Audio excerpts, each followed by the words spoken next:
வணக்கம் நண்பர்களே. தமிழக அரசியலில் பெரிய விவாத பொருளாக மாறி இருக்கக்கூடிய சில டாபிக்ஸை இந்த பதிவில் பார்க்க போகிறோம். முதல் டாபிக் என்ன பார்க்க போகிறோம் அப்படின்னா, எலெக்ஷன் ரிசல்ட் வந்துருச்சா.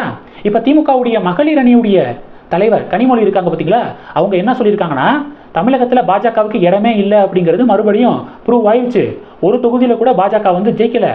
அதனால பாஜகவுடைய மாநில தலைவர் பொறுப்பில் அண்ணாமலை தொடர்வது அது சரியா இருக்காது அப்படின்னு சொல்லிட்டு இப்போ கனிமொழி அவர்கள் பேசியிருக்காங்க.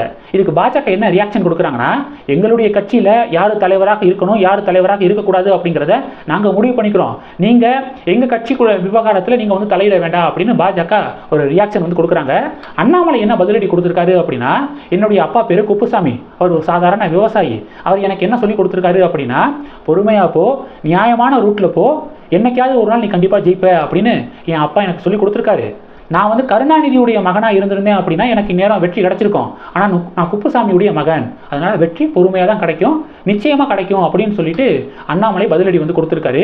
மேலும் நான் வந்து தலைவர் பொறுப்பில் இருந்து விலகணும் அப்படிங்கிற மாதிரி கனிமொழி அவர்கள் பேசுகிறாங்க.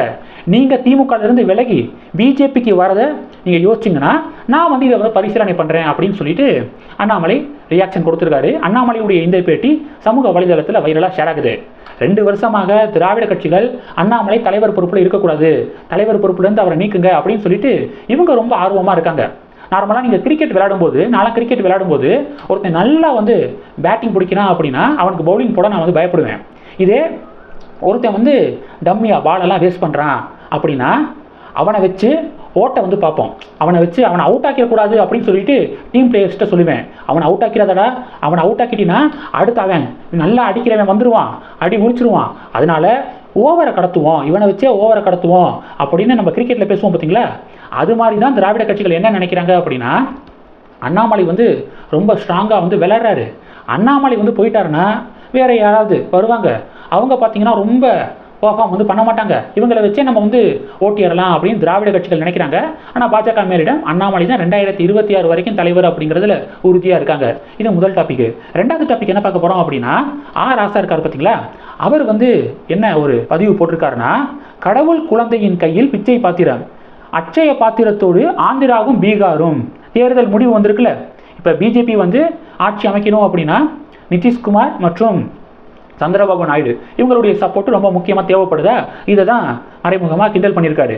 கடவுள் குழந்தையின் கையில் பிச்சை பாத்திரம், அட்சய பாத்திரத்தோடு ஆந்திராவும் பீகாரும், கடவுளை மற மனிதனை நினை, பெரியார் வாழ்கிறார் அப்படின்னு சொல்லிட்டு ராசா அவர்கள் பதிவு போட்டிருக்காரு. மெஜாரிட்டி கிடைக்காம இருக்கிறது என்ன, பிஜேபிக்கு மட்டும்தான் இது என்ன புதுசா? இதுக்கு முன்னாடி காங்கிரஸ் எல்லாம் எல்லா எலெக்ஷன்லையும் தனி பெரும்பான்மையோட தான் ஆட்சி வந்து பிடிச்சாங்களா? இல்லை 1984 தான் காங்கிரஸ் தனி பெரும்பான்மையோடு ஆட்சியை பிடிச்சது. அதுக்கப்புறம் எந்த ஒரு தேர்தலையும் அவங்க வந்து தனி பெரும்பான்மையோட ஆட்சியை பிடிக்கல அப்படிங்கிறது தான் ஃபேக்ட். 1989 இருக்கட்டும், 91 இருக்கட்டும், 96 இருக்கட்டும், 2004 இருக்கட்டும், 2009 இருக்கட்டும், 2004 145 சீட்டு தான் ஜெயிச்சாங்க. யார்? காங்கிரஸ் ஜெயிச்சாங்க. கூட்டணியோட ஆட்சி தான் வந்து நடத்தினாங்க. 2009 206 சீட்டு தான் காங்கிரஸ் ஜெயிச்சாங்க. கூட்டணி ஆட்சி தான் வந்து நடந்துச்சு. ஏன் திமுக வந்து கூட்டணி ஆட்சி வந்து நடத்தினது இல்லையா?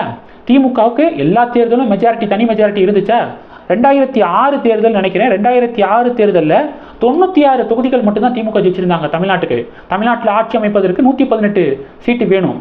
ஆனால் திமுக 96 சீட்டை தான் ஜெயிச்சிருந்தாங்க. காங்கிரஸ், பிஎம்கே இவங்களுடைய ஆதரவில் தான் திமுகவுடைய ஆட்சியை நடந்துச்சு 2006 to 2011. சரி, ஓகே. அடுத்து மூணாவது டாபிக் என்ன பார்க்க போகிறோன்னா, விருதுநகர் தேர்தல் முடிவு பார்த்தீங்கன்னா ரொம்ப சுவாரஸ்யமாக இருந்துச்சு. கொஞ்ச நேரத்தில் பார்த்தீங்கன்னா விஜய பிரபாகரன் இருக்கார்ல, அவர் முன்னிலையில் இருந்தார். அடுத்து கொஞ்ச நேரம் பார்த்தீங்கன்னா மாணிக்கம் தாக்கூர் வந்து முன்னிலையில் இருந்தார். அதனால் கடும் போட்டி வந்து நடந்துச்சு.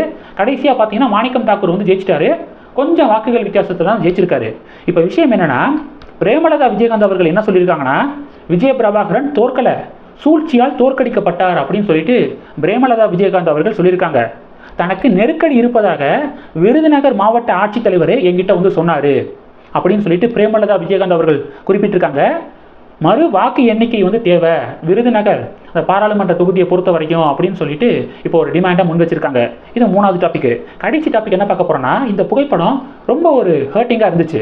என்ன புகைப்படம்? பிஜு ஜனதா தளம் நவீன் பட்நாயக் இருக்கார் பார்த்தீங்களா, அவருடைய முதலமைச்சர் பதவியை ராஜினாமா வந்து பண்ணியிருக்காரு. ஏன்னா இந்த தேர்தலில், அசம்பிளி தேர்தலில் பாஜக ஃபர்ஸ்ட் அங்கே ஆட்சியை வந்து பிடிச்சிருக்கு. அதனால பிஜேடி ஆட்சியை வந்து இழந்துட்டாங்க. அதனால ராஜினாமா வந்து பண்ணியிருக்காரு. கிட்டத்தட்ட 20 வருடங்களுக்கு மேலாக முதலமைச்சராக இருந்தவர். ஒரு மாநில கட்சி எப்படி இருக்கணும், தேசியத்துக்கு எப்படி வந்து தன்னால் முடிந்த பங்களிப்பை வந்து கொடுக்கணும், பேட்ரியாட்டிசம் தேசபக்தி உள்ள ஒரு ஸ்டேட்டாக எப்படி இருக்கணும் அப்படிங்கிறது எல்லாத்தையும் மிக சரியாக ஹேண்டில் பண்ணார் நவீன் பட்நாயக் அவர்கள். அவர் வந்து ராஜினாமா பண்ணுறது ஸ்பெசிஃபிக்காக பர்சனலாக ரொம்ப ஒரு ஹர்ட்டிங்காக தான் இருக்குது. ஒரு சகாப்தம், எத்தனை வருடங்கள் தொடர்ந்து முதலமைச்சராக இருக்கார், 24 வருடங்கள் தொடர்ந்து முதலமைச்சராக இருக்கார். 2000 நடந்த எல்லா தேர்தலையும் அவர் தான் வந்து ஜெயிச்சார். ஸோ இப்போ பாஜக வந்து உள்ளே நுழைஞ்சிருக்காங்க. பாஜக வந்து இங்கே ஆட்சியை வந்து பிடிச்சிருக்காங்க. பாஜகவுக்கும் வாழ்த்துக்கள். பிஜு ஜனதா தளம் இத்தனை வருடம் ஃபென்டாஸ்டிக்காக ஆட்சி நடத்தின நவீன் பட்நாயக் அவர்களுக்கும் வாழ்த்துக்கள். இந்த டாபிக்ஸ் எல்லாத்தையும் பற்றி உங்களுடைய பார்வைகளை மறக்காமல் கமெண்ட் பண்ணுங்கள்.